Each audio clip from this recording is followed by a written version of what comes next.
You quit your job. Does that mean you're going to leave me? No, that's not true. Becoming independent is like changing careers. It doesn't mean I won't have any money. You think going independent will work? I doubt it. Maybe you should go independent from me too. Huh? Are you talking about divorce? I won't support someone who's not working. My name is Lisa. I'm 40 years old. I've been working while raising my child. I didn't work after my daughter was born, but I was lucky to get my old job back when she started elementary school. I mainly work from home now. My daughter is in 6th grade, and I think it's time for me to try something new at work. My husband is also 40. When we married, he was a salesman with good prospects. He was confident in his job, but he switched jobs 3 years ago, hoping for a better salary. Instead, his salary went down, his benefits are worse, and he has to work overtime every day. My family lives on a farm in the countryside. My daughter has been helping them in the field since she was little. She loves visiting and working with her grandparents. My parents love doing field work with my daughter, but my husband hates the countryside and never wants to visit my parents' house. I'm going back to my parents' house for a week. How about you?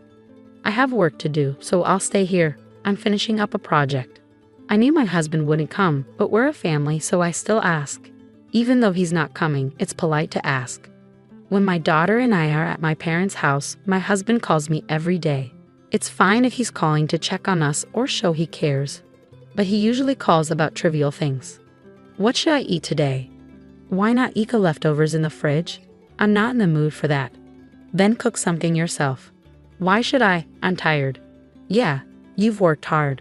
Where are my clothes? They're in your usual drawer.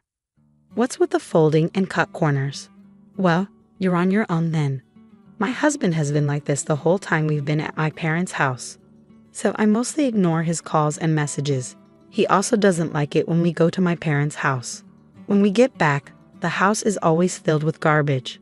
Mom, when we go to Grandpa's house, it always gets so messy. Yes, it does. Why do you always clean up the mess, Mom? He's the one making it. Shouldn't he clean up after himself? Of course. My daughter is also frustrated with my husband's attitude. Even though we're enjoying Grandpa's house, I hate coming home to a dirty house. My daughter feels the same way. Hey, can we leave early from Grandpa's house? Grandpa and Grandma must be tired from working in the fields. I wish I could help out.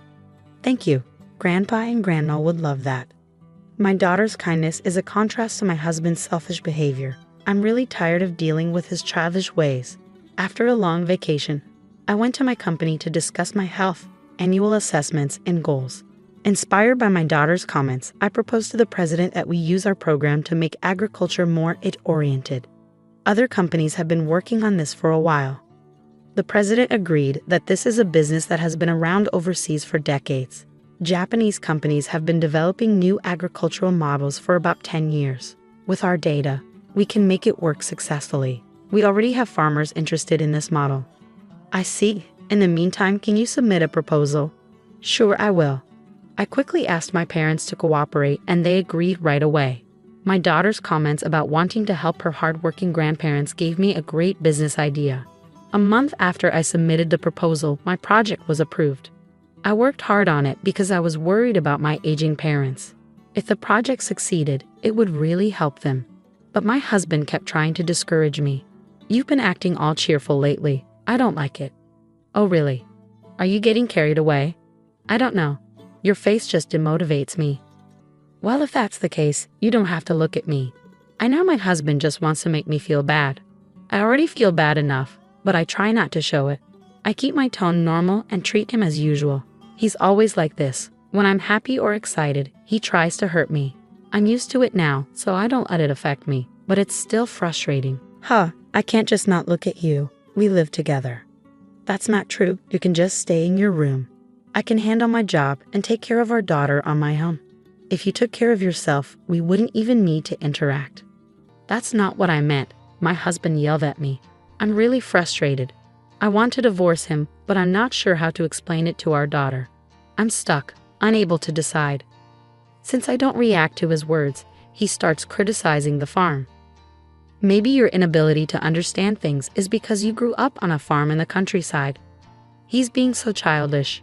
I try to stay calm, but when he insults my parents, it really gets to me. Still, I'm keeping a cool head this time. For the first time, a project I propose has been accepted, and I'm excited to work on it. My husband's attitude isn't bothering me as much as it used to. So, you're saying I can't do my job because I grew up in the city? You're crossing the line. That's exactly what I'm going to say to you. Don't be a jerk. No, you were the one who started this.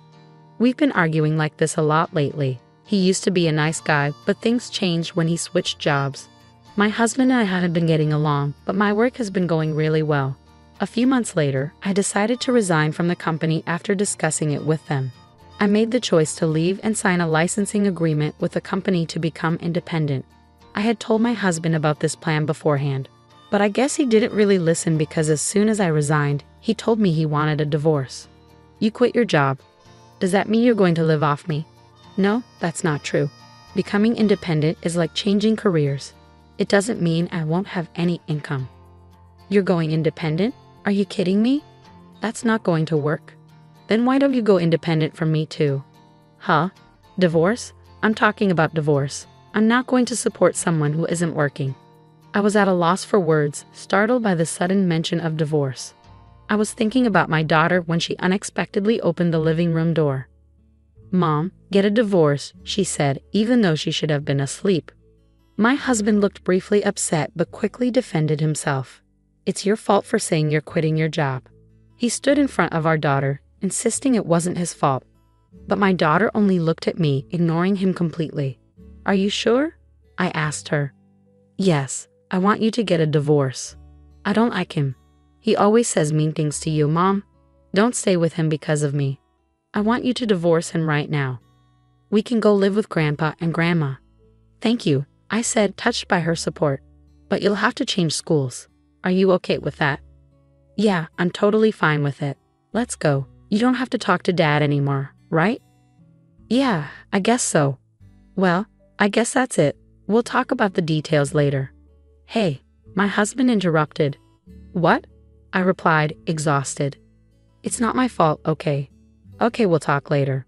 I hope you can live a life you won't regret in the future. Huh, I'm not gonna regret it. I'll be free once you guys are gone. I turned my back on my husband, who was still ranting, and left the house with my daughter. Despite my worries, my daughter seemed relaxed at my parents' house. She'd adjusted well after changing schools for the new semester and seemed to be enjoying her new environment. Once she was settled, my husband and I had another discussion about the divorce. He claimed he wouldn't pay alimony because, according to him, I was to blame. Normally, if it were my fault, he'd ask for alimony, but he clearly didn't understand what being liable meant. I will properly charge you alimony, I told him. Huh? Because you're the one who's liable, right? You're wrong. You don't know what you're talking about. How can I be liable? I didn't do anything. Exactly, you didn't do anything about the house or our daughter. I was the one struggling while you did nothing, but you sure took care of Mary, didn't you? What? He stammered as I laid out the evidence of his infidelity on the table. How did you get this? You didn't steal my phone, did you? You're being rude. Excuse me? You're the rude one. You're a married man. What were you thinking? And no, I didn't collect this myself. Then how did you get it? You're unemployed. How did you afford a detective? It was our daughter, I revealed. Huh. She's the one who collected all of this. After we separated, she told me she saw you walking arm in arm with a woman she didn't know. She used my laptop to sync your phone and showed me the data. She even encouraged me to divorce you. She hates you. She hates that you're her father. So I can divorce you without a second thought, I said, feeling a mix of anger and relief. I can't believe you let our daughters see those pictures. You're such a lousy father. I laid out all the evidence in front of him. There's no point in making excuses. Your new job was the result of another affair, and you're already paying alimony to that woman's husband. You even lied about your salary being reduced, and I've looked into all of it. At that point, my husband, who had been stubborn and defensive, finally nodded, realizing he was caught. I'm proud to have such a talented daughter, he said, trying to shift the conversation. I'd be happy if she takes over my company in the future, if that's what she wants. Sorry, he muttered. Sorry isn't enough. Let's not avoid the divorce. You don't want to be unemployed, do you? I'm not stopping the divorce. And if you don't pay alimony and child support in a lump sum, I'll go to your company and tell them everything. If you do that, I won't be able to keep my job, he pleaded. Maybe you should start looking for a new one then, I said, standing firm. You're going to regret this for the rest of your life, he threatened. But I knew I wouldn't. My husband tried to ask me for help, but I just smiled and brushed him off. After that, he was reluctant to sign the divorce papers, so I hired a lawyer and let him handle everything. Less than 2 weeks later, we were divorced. My husband didn't want to spend any more money since he was already dealing with 2 alimony cases and paying child support. He knew that hiring a lawyer would push him to the brink of bankruptcy. In the end, my ex-husband paid alimony and child support in one lump sum.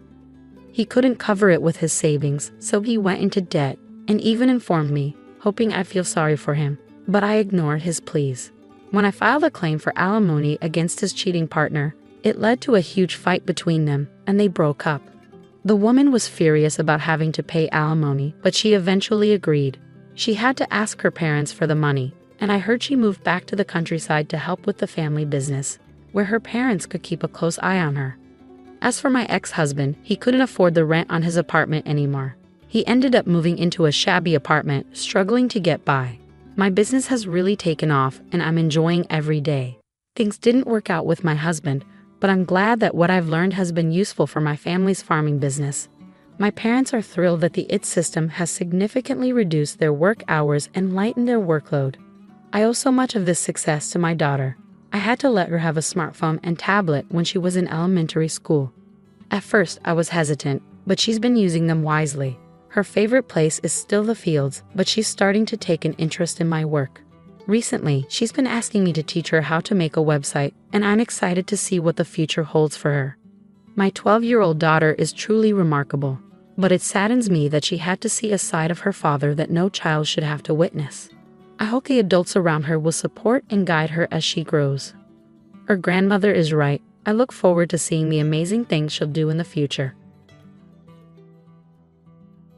My mother-in-law went on a rant when she heard we were adopting. She said she couldn't bear the idea of Nancy's biological child being her first grandchild. She even suggested divorcing my husband and then adopting, or sending the child to foster care. But I'm Nancy, and I won't abandon my brother-in-law's child just to please her. So fine, I'll do what she wants. I'm 45 years old and recently moved to the countryside, where I used to live as a child. With remote work being so common now, I can live wherever I want. My allergies were awful in the city, but they've calmed down here with the cleaner air.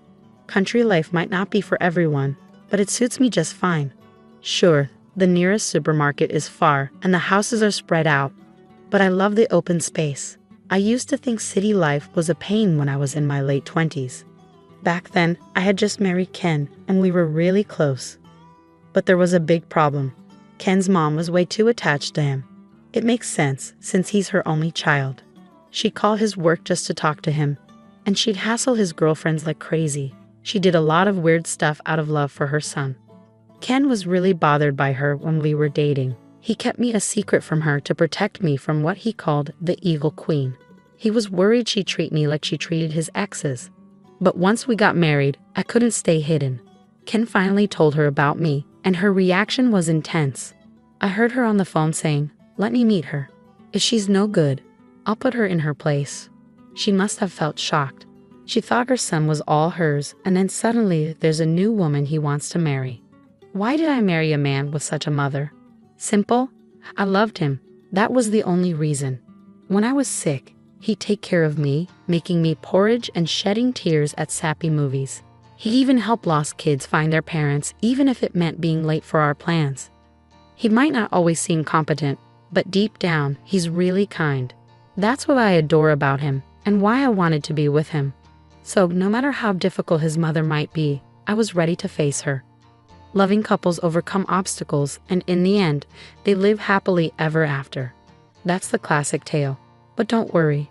When I met her for the wedding, she immediately threw a vase at me, shouting, "You thief cat." Can you believe people actually say thief cat? I was prepared, but her attack caught me off guard. A woman who never acknowledged me during our dating days didn't seem fit to judge. My son deserves someone better. I won't accept an orphan as my daughter-in-law, she went on. Yes, it's true, I don't have parents, My dad passed when I was in high school and my mom died when I was 20.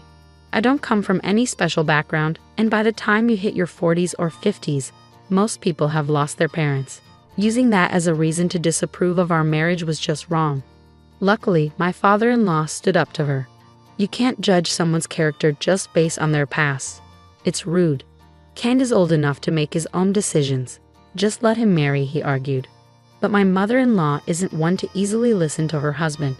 In the end, she never officially accepted our marriage, so we secretly tied the knot on her father-in-law's advice. Even if we waited forever, she'd never give her blessing. I wanted to be with my husband in this life and the next. But that didn't mean I'd give up on our marriage in this life. I was ready to live as a married couple without ever telling my mother-in-law. A few months after we got married, we unexpectedly ran into her while shopping. Both of us proudly wore our engagement and wedding rings on our left hands. We were completely wrapped up in our newly bliss, happily strolling hand in hand while shopping, much to my mother-in-law's annoyance. She instantly caught sight of our rings and erupted into a tirade right there in the middle of the supermarket, oblivious to the curious glances from other shoppers. It turned out she'd been told by my father-in-law that we had called off our marriage and broken up. Neither my husband nor I knew about this story. Apparently, my father-in-law had shared it on his own. Feeling betrayed by both her husband and her son, my mother-in-law was livid. While I understood my father-in-law's intention to protect us, I couldn't help but regret not coordinating our story better to avoid such an easily uncovered lie. It must have hurt her deeply to be deceived in such a way. Her grip on my husband tightened, and despite his attempts to distance himself, she refused to let go. She began showing up at our doorstep daily, and eventually she moved in without so much as returning to her own home. Why did we allow her entry, you wonder? Well, each day she'd ring the doorbell, shouting through the thin walls, "Let me in. Are you planning to leave me out in the cold?" We had no choice but to let her in, at least temporarily. We attempted to remove her from our home several times, but she would always go to the police, claiming, "My son and his wife kicked me out." Feeling sympathetic toward the authorities, I decided to handle this family matter privately, although I had no clue how to deal with it. Despite numerous arguments and my husband's repeated demands for her to leave, she stubbornly refused. In fact, she seemed to relish the idea of being disliked. If she could wear us down and make us give up, it would be a victory for her, so she put all her energy into it. Her harassment toward me escalated. She would throw away my things without asking and ruin my cooking by pouring vinegar into it, making it inedible. These were just the beginning. What shocked me most was the garbage she left out. I discovered bags marked with "stupid" at the collection site. When I turned them around, I found "Nancy Thief Cat" written on the other side, forcing me to flip them again. At first, my father-in-law would visit daily, hoping to take her home, but eventually he stopped coming. My husband, too, became too busy and exhausted from arguing with his mother. Instead of insisting she leave, he started ignoring her. He even told me, "Don't bother cooking for my mom. Pretend she's not here." It was disheartening to see my kind husband pushed to this point, a testament to my mother-in-law's tenacity. Initially hurt by her son's neglect, she seemed determined to drive us apart. She shamelessly continued living in our home. Then one day we received devastating news. My brother and his wife had tragically died in a car accident while out with their family. Losing my supportive brother and kind sister-in-law was incredibly painful. But I couldn't afford to just wallow in grief. They left behind a 5-year-old son, Kyle. At the funeral and wake, relatives were passing around responsibility, asking, "Who will take care of him?" Nancy would be the best option. But what if Nancy refuses? Despite feeling somewhat distant from these relatives, their callousness was unsettling. I had always cherished Kyle as my first nephew and felt a strong bond with him, wanting to care for him if possible. But I worried about the impact on him of losing his parents and then being taken in by his aunt and uncle. Most importantly, I feared my husband's reaction. However, before I could even broach the subject, my husband said, "If Kyle doesn't mind, let's take him in ourselves." Kyle expressed his desire to live with us, so I decided to formally adopt him as my son. What about this child? On the day I brought Kyle home, my mother-in-law stared at him expressionlessly. My husband stayed silent, so I spoke up. "He's my nephew. We're going to raise him as our son." With the knowledge of my brother and his wife's passing, my mother-in-law seemed to grasp the situation from just that one sentence. "You're bringing in that child?" she questioned. "Yes, we're moving forward with the adoption process." "Adoption, can you believe it? That child is Nancy's blood relative. I can't bear the thought of such a child becoming my first grandchild. Get a divorce and then adopt him, or better yet, send him to a foster home." Suddenly, my mother-in-law erupted in anger, leaving poor Kyle bewildered by her outburst. "Why do we need your approval to care for this child? Please don't meddle in our marriage." "Absolutely not. That child would become my first grandchild, right? A child who doesn't share a drop of Ken's blood. I will never accept that," she declared, hurling the remote control at us. In an instant, my husband rushed to shield Kyle from the impact. "Kyle will simply be our adopted son, and nothing changes between him and you," I reassured her, but it felt like speaking to someone who refused to listen. "She's not against Kyle being adopted. She just can't stand the fact that we're still married," my husband muttered, his tone filled with frustration. "Well, if that's what she wants," my husband and I nearly said simultaneously that day, understanding that staying in that house wouldn't be good for Kyle. We decided to leave and move to a hotel. It's frustrating to have to leave our own home, but it's for Kyle's well-being. We see it as a temporary inconvenience until we can finally find a way to remove my mother-in-law from our lives for good. A week later, my husband and I finally returned home. It seemed even my stubborn mother-in-law was concerned, as we hadn't been back for a while. There was a moment of relief on her face when she saw us, followed by a smile. It seemed she was pleased that Kyle wasn't with us. "You've given up on the adoption," she said cheerfully. Neither my husband nor I replied as we quietly made our way to the living room. "You two went ahead with a marriage against my wishes, and now an adoption. That's just absurd. But at least you've come to your senses," she muttered to herself. My husband sat silently, taking several pamphlets out of his bag and laying them out in front of her. "Choose any place you like," he said. She was taken aback by the pamphlets and my husband's words. "What's this? What do you mean? You told us to choose between divorce or a facility, correct?" "Well, we've chosen a facility for you," my husband and I said with sly smiles, causing her expression to stiffen. She looked at my husband in panic, but he responded coldly. "Do you think we're joking? I'm dead serious. I'm only in my 60s. I can't go to a facility. And remember how you hid my belongings, despite me telling you not to," I added. She didn't know how to respond to my accusation. "That was just a mistake. It's a sign of dementia," she stuttered. "Also, you always make a mess of the room after I've tidied it up," my husband chimed in. Her expression tightened. "I'm getting older, so that's not acceptable. It could be an early sign of dementia, losing the ability to tidy up or starting to collect junk. And Mom, you've been hoarding items from that pop star. Those are just useless junk, right?" I remarked. "Well, that's another sign of progressing dementia," my husband chimed in. As we confronted her, she burst out, "What's gotten into you two? You gave us the choice between divorce or a facility, so we chose the facility." Right on cue, the doorbell rang. "Looks like they're here," my husband said casually. I nodded and hurried to the door, where my father-in-law stood waiting. "Sorry for the delay," he apologized. Observing the scene, my mother-in-law looked bewildered and asked, "Why is he here?" With a mischievous grin, my husband quipped, "Since it was either divorce or a facility, let's go with divorce." Caught off guard by my father-in-law's sudden mention of divorce, she was left speechless. Nobody specified whose divorce or whose stay in the facility. "We decided it's your divorce and your move to the facility." "Why do I always end up being the scapegoat?" she muttered as my father-in-law began to argue, insisting that she wasn't at fault. "My dear, it seems you've abandoned everything, including our home, and caused nothing but trouble for our son," my father-in-law scolded. "I've repeatedly told you to come back home, stop bothering our son, and take care of the house." "What are you saying, acting like some old-fashioned dictator? Take care of the house yourself," she snapped. "Of course I am, but you've taken on too much, like all that community work, right?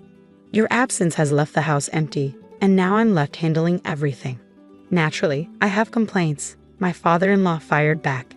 Yes, my mother-in-law, who once relished being a stay-at-home mom, seemed to have overloaded herself with community responsibilities, like paperwork and event planning. Since she started neglecting her duties at home, I chimed in. Not wanting to burden the community association, my father-in-law has been struggling to juggle both his job and the tasks she left unfinished. He stopped fetching her because he got too wrapped up in community affairs, my husband explained. I'm exhausted by all this. It's becoming overwhelming. You need to choose between divorce or going to a facility, I asserted. This can't be right. I'm not the one at fault here. I won't go to a facility, and I don't want a divorce. It feels like everything might fall apart just by being around you, she protested. Seeing my father-in-law's exhaustion, my mother-in-law seemed to realize that it was all coming to an end and simply hung her head. You've been plotting to divorce us, but you should cherish your husband. He's a human being too, and he might just divorce you. Oh wait, he is divorcing you. I chuckled. This must have irritated her, but she remained silent. Perhaps she no longer had the energy to argue. And so my in-laws divorced, and Kyle officially became our son.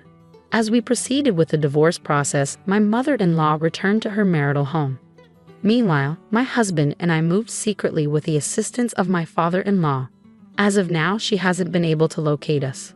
With limited finances and little knowledge of the internet, it's doubtful that my mother-in-law could track us down out of state.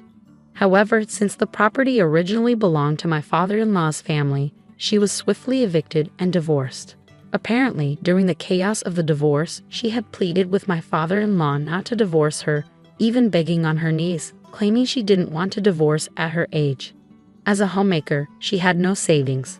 She attempted to claim a portion of the assets, but since there wasn't much to begin with, she has been struggling to make ends meet on her own. Despite needing assistance, both my father-in-law and husband have distanced themselves from her. She attempted to rely on a distant cousin she hadn't been in touch with for years, only to be turned down with the explanation, "We can't afford to support another adult. You need to fend for yourself." She should seek employment instead of relying on others. But she has yet to do so. However, I'll keep that observation to myself. In the meantime, my husband and I have welcomed a daughter, Camila, into our family, and Kyle is thriving in his new home with us. Camila grew up believing Kyle was her biological brother until she reached junior high school. Although we've since revealed the truth to her, their bond remains unshaken. Kyle plays various roles in Camila's life. Sometimes a brother, sometimes a parental figure, always watching out for her. When a neighborhood boy bullied Camila in elementary school, it was Kyle who rushed to her aid first, not us. If Camila ever decides to marry, I'm sure Kyle will be even more discerning of her potential suitors than my husband. Kyle, who initially struggled to express affection, now affectionately calls me Mom and has grown particularly close to my husband, spending weekends fishing together. Honestly, I can't help but feel a twinge of envy at their bond. Kyle is the cherished child left behind by my dear brother and his wife, and I'm committed to nurturing him as my own for the rest of my days. Now, let's take a look at what the boys have caught and whip up a delicious dinner with my daughter. I'll put my homemaking skills to the test and impress everyone. Just kidding. This time, let your brother have a baby. You can have another one later. I told my parents I was pregnant. Then my mom said something shocking. Zach and his wife Rosie, who can't have kids, want us to give them our baby for adoption. My parents always favored Zach and ignored me. The happy future I imagined with my first baby turned into sadness. I'm Olivia. I've been married to Walt for 3 years. We're happy and thinking about having a baby soon. But I haven't been close to my family because of issues with my parents and brother Zach. In our family house, my parents, Zach, and his wife Rosie all live together. Zach has been praised since he was little, excelling in school and landing a job at a big company, which he'll probably take over from Dad. Our parents have always adored him. I, on the other hand, didn't stand out academically and wasn't as good-looking, so I never felt that close to our parents. I often felt left out and lonely because Zach got so much attention. Mom especially favored him, always by his side and hardly ever paying attention to me. When she did talk to me, it was usually criticism. Zach followed Mom's lead and didn't treat me well either, so we never really got along. I felt like I didn't belong at home and became more and more isolated. Because of that, right after finishing high school, I moved out. My parents didn't seem bothered when I told them I was leaving. If anything, they seemed happy about it. After leaving, I found a job, and 3 years later, I married Walt, who was in the same class as me. I wanted to start my own family and find peace away from my parents' influence. I only go back home for Thanksgiving and Christmas. I don't really want to, but my parents insist. They care a lot about appearances, and it wouldn't look good if their daughter never visited. So I put up with it and visit twice a year. I reluctantly went back this Thanksgiving, but my mother was as distant as ever. "You and your husband are still not that impressive," she said, dampening the festive atmosphere. She started being sarcastic right away. She only called us back to say such things. If she's going to be like this, she shouldn't even bother calling, I thought, trying to ignore her sarcasm. But she kept going. "We're worried about you. You two live so modestly. We always think you'll come asking for money. My family is pretty wealthy, but since I left, I've never asked for financial help. Walt and I manage fine on our own earnings. We even send them proper birthday gifts. We would never do that," I quickly replied to her unfounded accusation. Then she said, "But you two are still earning modestly, right?" and turned to look at Walt next to me. "Walt, you're still at that detective agency, right? How long do you plan to stick with that questionable job? Aren't you embarrassed?" Indeed, Walt works as a detective, something she always mocks. She sees detective work as sketchy and inferior to regular jobs. As Walt tried to explain his job to her, Zach jumped in. "Mom, there's no point in even listening to that. Detective work is shady, something nobody respectable does. It's a job for people beneath us. The pay must be peanuts compared to mine," showing off his superiority. Zach shared her disdain for detective work, a sentiment we've heard since we got married. Walt stayed quiet, but I felt upset that his job was being dismissed outright. Walt has always been my support, understanding what my family is like since our college days. That's why he always joins me when we visit my parents, not wanting to leave me alone, even though he knows it won't be pleasant. I still feel guilty about it. Like many visits before, this one ended on a sour note. Around that time, we decided to live modestly together, unaffected by my family's opinions. Something amazing happened in our 3rd year of marriage. I found out I was pregnant. I was thrilled to be expecting our first child. Knowing how my parents always put me down, I felt like I had to share the news with them, so I went to our family home to tell them. It had been a while since I visited outside of Thanksgiving and Christmas, and my parents, Zach, and his wife Rosie were all there, but their reaction to my announcement caught me off guard. When my mother heard the news, she suddenly got loud. "How could you say that in front of Zach?" Her response was unexpected. I wasn't expecting congratulations, but this was different. I was confused by her mentioning Zach, and when I looked puzzled, she dropped a bombshell. "Zach and Rosie can't have kids. How could you be so insensitive?" I had no clue they were dealing with infertility. Shocked by her words, I glanced at them. Zach seemed uncomfortable, and Rosie looked down sadly. "You're having a baby before Zach. If it wasn't for Rosie, this wouldn't be happening." My mother sighed dramatically, looking between Rosie and me. Seeing this, Zach stepped in.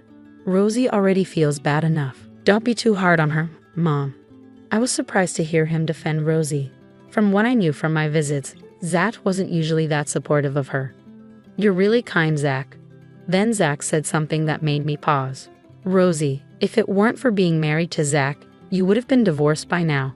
My mother shot Rosie a glare. Maybe despite everything, Zach does care about his wife. As I watched Zach calm our mother down, I thought about what had just happened.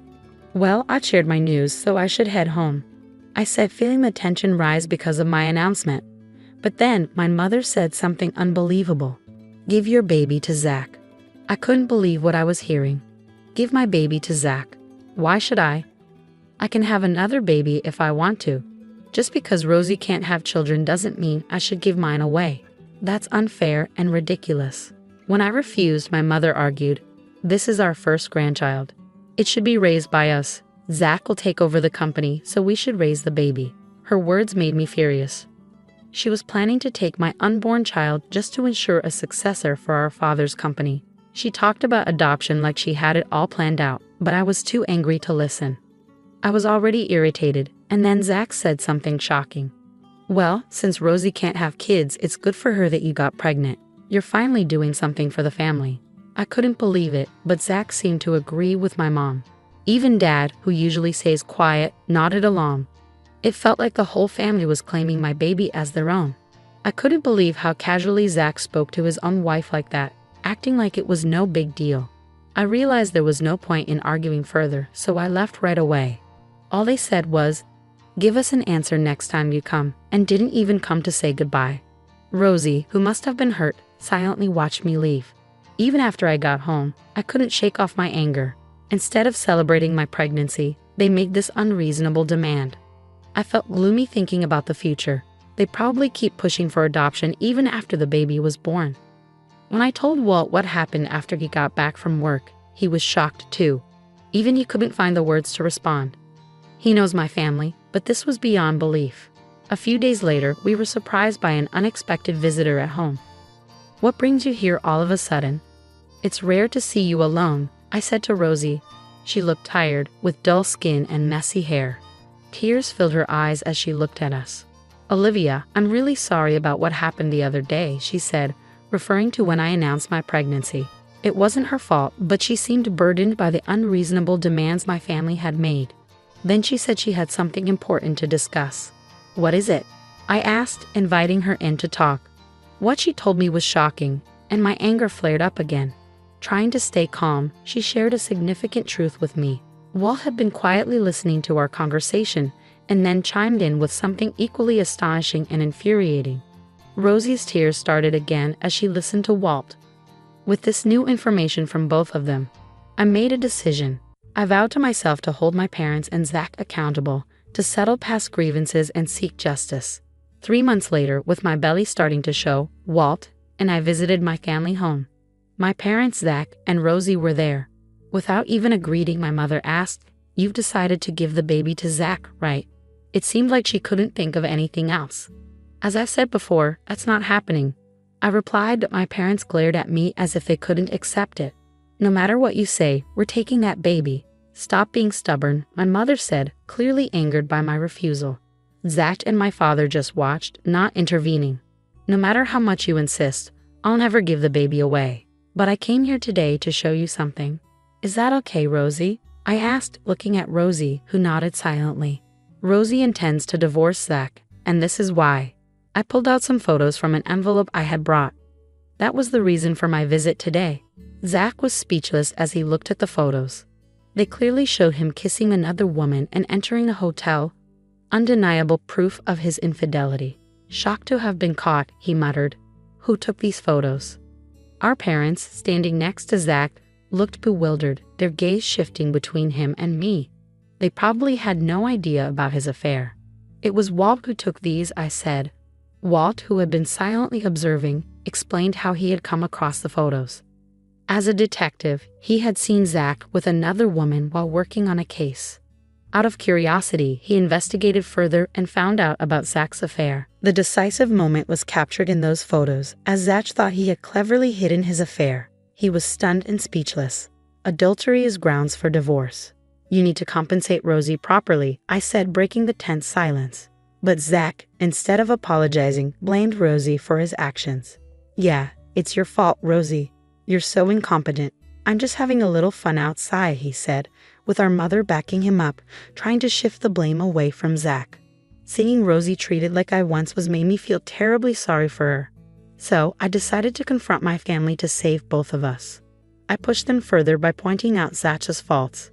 "Zach, you mocked Walt, but a professional detective's skills are extraordinary." Evidence kept piling up as soon as he started investigating. "And we found out something shocking about your mistress," I said, watching my parents tense up, wondering what would come next. "The woman you're seeing seems to be the daughter of a mafia boss," I revealed, watching Zach freeze in shock. He must not have known that. My mother screamed, "What? Is that true?" Upon hearing the revelation, she collapsed to the ground, covering her face, while my father looked terrified. "Zach, you were pretending to be single, right?" I asked, and Zach started to panic. "No, I didn't know either." Our parents, who had been so authoritative just moments ago, were now completely bewildered by this unexpected revelation. Then Rosie spoke up amidst the confusion. "You didn't just deceive your mistress, did you?" Her words brought tension back into the room. She repeated what she had told me during her visit. "You're infertile, aren't you?" Zach's face betrayed a look of realization. Our parents stared at him in shock. They had blamed Rosie for their infertility issues, but the truth was it was Zach himself. "Did you know, Rosie?" That was all he could manage to say. Our stunned parents struggled to find their next words, visibly shaken by the revelation. Rosie delivered the final blow. "I found out accidentally while cleaning the room." She had stumbled upon his infertility diagnosis hidden in his desk drawer. Unable to admit it to his loving parents, Zach had kept this fact a secret and blamed Rosie for their infertility. Believing his words, our parents had unfairly blamed Rosie. His protective comments about Rosie when I announced my pregnancy were probably driven by his guilt over the issue. Blamed for something she had no control over, Rosie suffered every day. As the conversation turned to the topic of taking my child, Rosie spoke with a calm, unchanged expression. Meanwhile, my parents, just learning the shocking truth, were in a panic. "To think Zach will never have a child, that's just..." My mother began, despairing at the thought of not having a grandchild. But then she turned her hysterical anger towards him. "You knew it was your fault, yet you blamed your wife. Did you cheat because you knew you were infertile? How come my son stooped so low? Oh dear, why did this happen?" She vented her frustration at him. Finally, Zach spoke, offering a pitiful explanation. "I was shocked to find out I was infertile. I felt guilty for not giving you a grandchild. When I found out Olivia was pregnant with a boy, it just seemed convenient." His words filled me with contempt. Pushing aside my anger, I delivered the final blow to the three of them. "Your selfish actions hurt Rosie and me. And Zach, you had an affair with such a dangerous person. Mom and Dad, you'll have to face the consequences of your actions. You've hurt so many people, now it's time to face the music." My words prompted them to apologize, their earlier bravado gone. Where did that confidence go when you asked me to give up my son? I looked at them with disdain, feeling as though I was looking at garbage. Beside me, Rosie remained silent, her gaze fixed ahead, silently conveying the depth of her sorrow. Tough times lay ahead for Zach and my parents. When the father of Zach's mistress discovered the affair, they were summoned and forced to apologize repeatedly. Despite ending the affair, Zach had to pay a hefty compensation for deceiving the woman. The amount was staggering, teaching them the harsh consequences of getting involved with such people. As a result, our family home descended into chaos. My father had to step down as company president due to the public scandal, and my mother became isolated, shunned by the neighbors, and withdrawing into herself. Their relationship became hostile, constantly arguing over Zach's actions. Zach lost his job after the scandal reached his company, and to add to his troubles, his divorce with Rosie was finalized. Struggling with unemployment and financial burdens, Zach found himself trapped in a cycle of relentless work. Around the time Rosie successfully left the family home, I gave birth to a healthy baby boy. Both the baby and I were in good health, and I reveled in the joy of welcoming new life. Our family of three embarked on happy days together. Eventually, Walt and I made the decision to sever all ties with my family. Although I have been torn about cutting off contact with my parents and brother, that incident made me realize it was the best decision for my son's well-being. Despite their absence, I have found solace and love in my irreplaceable family. From now on, I choose to cherish only my precious family. Hi, I'm Kirsten, and I'm 44 years old. Thanks for picking my story. I hope you find it either insightful or really entertaining. I certainly didn't expect what happened to me. I've always been close to my friends, especially Trisha, my best friend since college. We met back when we were 20 and 19, and we've been inseparable ever since. We had big dreams of living next door to each other and raising our kids together. And you know what? We actually made it happen. We worked hard in college, found great partners, and bought houses right next to each other, just like we planned. Before we knew it, Trisha and I were both expecting babies around the same time. It was a funny coincidence as we got pregnant just a couple of months apart. It wasn't exactly what we had planned, but it added an extra thrill to our journey. Life was pretty good for us. Trisha felt like more than just a friend. She was like a twin flame or a sister I never knew I had.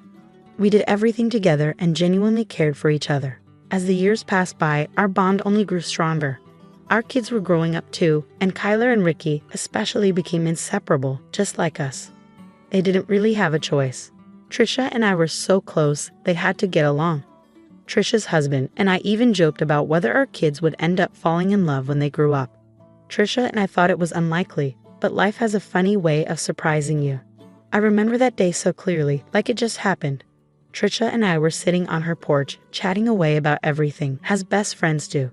Suddenly, Ricky and Kyler walked up the driveway, and there was something different about them. It struck me when I saw them holding hands. Ricky was 19 and Kyler was 18, and it seemed like that was the moment they decided to be officially together. Trisha and I were surprised, but apparently, their friends and even their cousins had seen it coming for a while. "Hey, you two, how was your day?" "Wait, what's going on here?" Kyler and Ricky both took a deep breath and then spilled the news. "Mom, Aunt Trisha, Ricky, and I are officially a couple."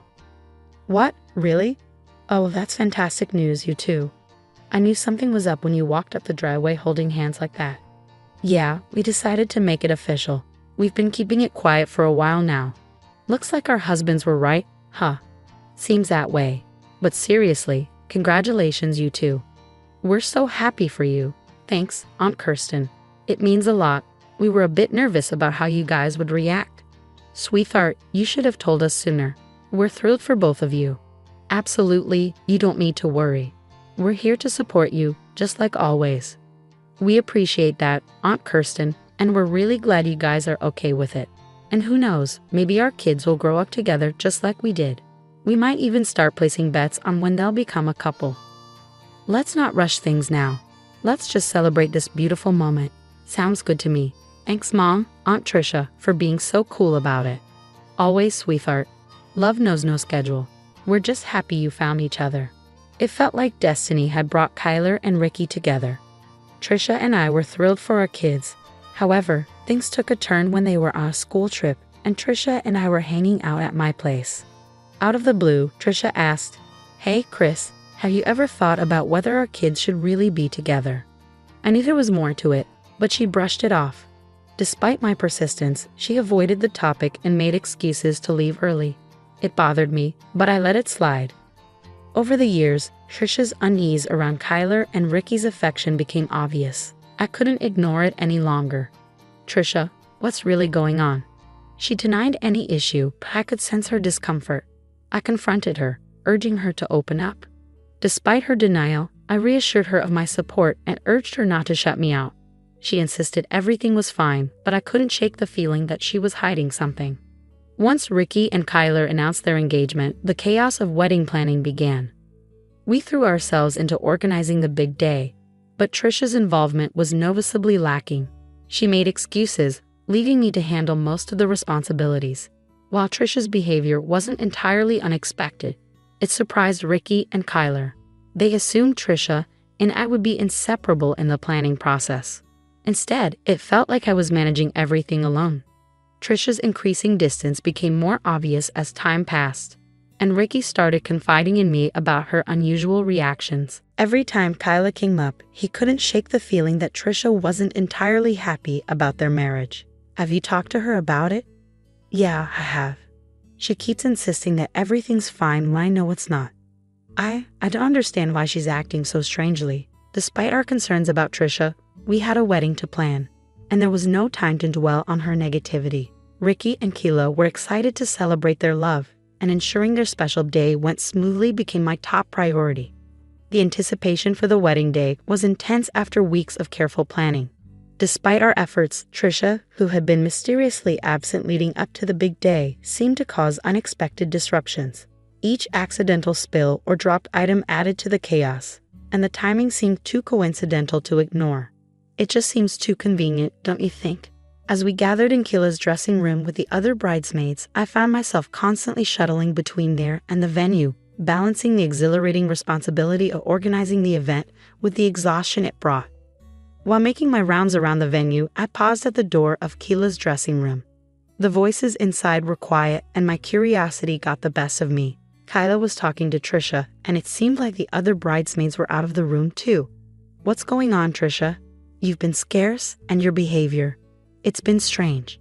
As I listened in, hoping for an honest conversation, what I heard stunned me. Trisha opened up, revealing her true feelings, and they weren't good. She was unhappy with Kila, criticizing her decisions and questioning if she was suitable for Ricky. It hit me hard. My lifelong best friend seemed to harbor serious negativity towards Kayla. I've never approved of you, Kayla. Do you think you were raised properly? Do you think you're worthy of my son? You don't deserve him. I hate that this is happening. How can you say that? I had no idea you felt this way. You must have known. I've been uncomfortable around you for a long time. Then why didn't you speak up? Why wait until my wedding day to unload all this? If you had a problem with me, why not talk to me instead of making me out to be the villain? Not a chance. I won't ruin my son's happiness because of my issues with you. Even if he doesn't see your value now, he will eventually. It was like a punch to the gut. I couldn't believe Trisha had been keeping these resentments hidden, and her odd behavior on the wedding day seemed to stem from these deep-seated disapprovals. The gravity of what I overheard hit me like a ton of bricks. Someone I trusted so much was concealing toxic emotions. The joyous occasion of the wedding now felt tainted by this unpleasant truth.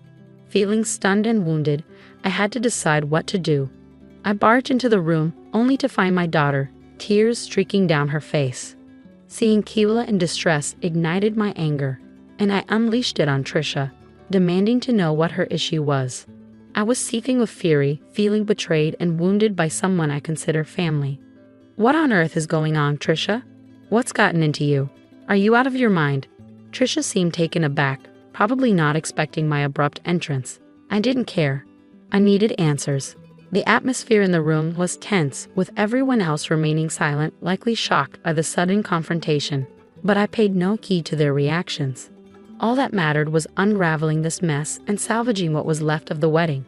Trisha, tell me what's happening. Why is my daughter crying on her wedding day? Kirsten, it's nothing really. Just some pre-wedding jitters. Jitters? Come on, Trisha. I heard your conversation in there. You can't deceive me. You've misunderstood, Kirsten. I was simply telling Kayla about the stresses of weddings, you know. Don't lie to me, Trisha. I heard you mention something about Ricky not deserving Kayla and ruining his life. What's that supposed to mean? Do you think I raised my daughter poorly? No, Kirsten, you've got it all wrong. I was just expressing concern, offering motherly advice. Motherly advice? Making my daughter cry is your idea of advice? Trisha, you're supposed to be my best friend. What kind of friend talks negatively about their bestie's daughter on her wedding day? Kirsten, I had no more excuses. Trisha, you've been a terrible friend, and I won't tolerate you ruining my daughter's special day. If you can't be happy for her, maybe you should leave. We continued arguing, and Kayla was attempting to fix her makeup. Eventually, Trisha left, embarrassed and unable to accept responsibility for her actions. It was truly eye-opening to witness. Why would she do this to me, Mom? What did I do? I don't know, sweetheart, but one thing's for sure. It's not your fault. Trisha's acting childish, and she's clearly envious of you. I mean, why bring this up now? Like you said, if she had a problem, she should have talked to you. But she knows her excuses for disliking you don't hold water, or else she wouldn't have behaved so terribly. Kayla shed a few more tears, and I reassured her that everything would be all right. Then, I had a sudden idea. I just thought of something. We're going to teach that woman a lesson, but only if you're okay with it, I said, seeking Kayla's approval. I outlined my plan to expose Trisha's true nature, which immediately lifted Kayla's spirits. She agreed it was a perfect plan and urged us to act swiftly to give Trisha a taste of her own medicine. With the plan in motion, we proceeded with the ceremony, trying to maintain a sense of normalcy. Throughout the event, I kept an eye out for Trisha, who appeared increasingly uncomfortable. Good. I was pleased to see her squirm, but she was about to feel even more uncomfortable. As Kayla and Ricky exchanged vows, the atmosphere relaxed, and people began to enjoy the festivities. That's when I sprang into action. I approached the DJ booth and requested the microphone and controls for a few minutes, explaining that I had an important announcement to make. With determination, I took charge of the microphone, signaling for the music to stop. A hush fell over the room as all eyes turned to me. Trisha, standing in the corner, looked visibly nervous. I began by thanking everyone for being part of the special day, but hinted at an unfortunate revelation. Ricky looked puzzled as I addressed the room about Trisha's recent behavior. I described her negativity and expressed my disappointment. Recently, I discovered something that deeply saddened me. It turned out that my supposed best friend of 20 years had been nothing but cruel to my daughter, making her cry just moments before she walked down the aisle.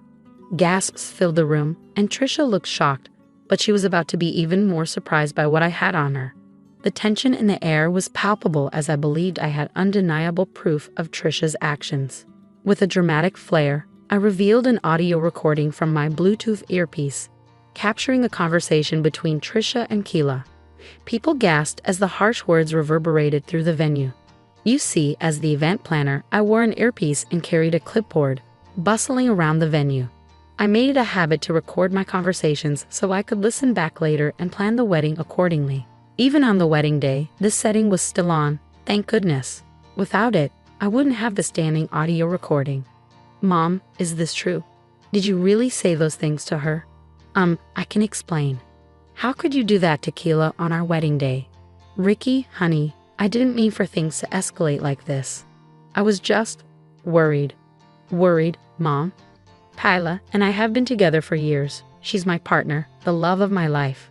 You had no right to question that on our wedding day. I know. There's no excuse. Do you really think you can talk about Keila like that and then act like everything's fine? Ricky, please try to understand.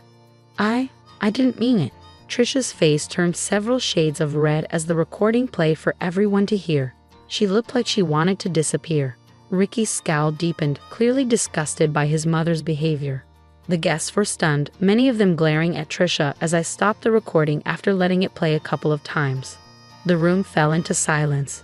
You could hear a pin drop, and Trisha's nervous gulp was audible. How could you do this to me? You did it to yourself, Trisha. You're despicable, and I'm relieved to finally see it. I'll never forgive you for this. Fine, because we'll never forgive you either. Security, please escort her out. What? Why? You're really going to kick out your own mother? We'll discuss this later, Mom. I'm still deeply hurt. I think it's best if you leave. I can't believe this. You're trying to ruin my life. Believe it, Trisha. No one gets away with making my daughter cry. Now go. As the commotion settled and Trisha attempted to garner support from the crowd, I felt a whirlwind of emotions. Part of me was furious, not just at Trisha, but also at myself for missing the signs earlier. I prided myself on being a vigilant and supportive mother, and failing to see Trisha's true nature for so long left me feeling terrible. Trisha tried to justify herself, but I wasn't interested. She had plenty of time to talk to me about whatever was bothering her. But she chose to do it on a day meant for joy and happiness, clinging to her excuses for as long as she could. Leave now, Trisha. Keila, Ricky, and I will listen to you when we're ready. She had months to come clean, but she chose to disrupt a day meant for celebration with her grievances. Determined to dispel the negativity and salvage the celebration, we pressed on with the festivities. Finally conceding defeat, Trisha chose not to further embarrass herself and cooperated with the security guards to leave. Despite feeling foolish for not seeing through Trisha's facade earlier, there was a strange sense of relief in finally seeing her true colors. Someone who deliberately tries to ruin a wedding, especially one involving their own family, lacks basic decency and empathy. After Trisha's departure, the wedding resumed. Although there was some lingering awkwardness, the genuine love and joy of Keila and Ricky helped to lift everyone's spirits. The couple radiated happiness, overshadowing the negativity Trisha had attempted to inject into their special day. As the hours passed, we continued to enjoy ourselves, despite Trisha's attempts to reach out to me through calls, all of which I declined. I sent her a firm text indicating that I wasn't ready to speak with her. Her actions towards my daughter on such an important day were unforgivable. Even Trisha's husband appeared visibly upset, choosing to leave the wedding early, presumably to have a serious conversation with her. I didn't know how things would unfold, nor did I particularly care. My priority was supporting Keila and Ricky, ensuring that despite the hiccup, their wedding day remained a cherished memory for them. As the night wore on, I couldn't shake off the anger and disappointment at Trisha's betrayal. I made a vow to shield my daughter from any future harm, even if it meant severing ties with someone I had considered a best friend for years. Trisha had chosen her path, and I had chosen mine, one that prioritized the happiness and well-being of my family over toxic relationships.